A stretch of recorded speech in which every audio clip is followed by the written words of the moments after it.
वर्षभर टिकणारे उपवासाचे साबुदाणा बटाटे वडे. हे वडे तळल्यानंतर अगदी चौपट फुलतात. खाण्यासाठी खमंग आणि खुसखुशीत असे वडे बनवण्यासाठी 1 किलो साबुदाणा रात्रभर भिजत ठेवायचा. भिजवून घेतलेला साबुदाणा मोदक उकडायच्या चाळणीवरती पसरवून घेतला.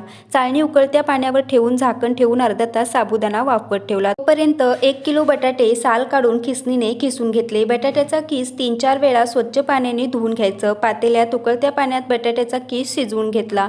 बटाट्याचा किस अर्धवट शिजवून घ्यायचा आहे. तोपर्यंत साबुदाणाही वाफवून झाला. आता साबुदाणा आणि बटाट्याचा किस एका भांड्यामध्ये काढून घेतलं. त्यात हिरवी मिरची आणि जिरे जाडसर वाटून टाकायचे. चवीपुरतं मीठ टाकायचं. सगळं छान मिक्स करून घ्यायचं. तयार केलेल्या मिश्रणाचे जाड असे वडे करून घेतले. वडे जास्त पातळ करायचे नाहीत. जाड असे वडे घालायचे आणि वडे ओले असताना अजिबात हलवायचे नाही. वडे वाळल्यानंतर छान मिळून येतात आणि अजिबात तुटत नाहीत. वर्षभर छान टिकतात. नक्की ट्राय करा. व्हिडिओ आवडला तर प्लीज सबस्क्राईब करा.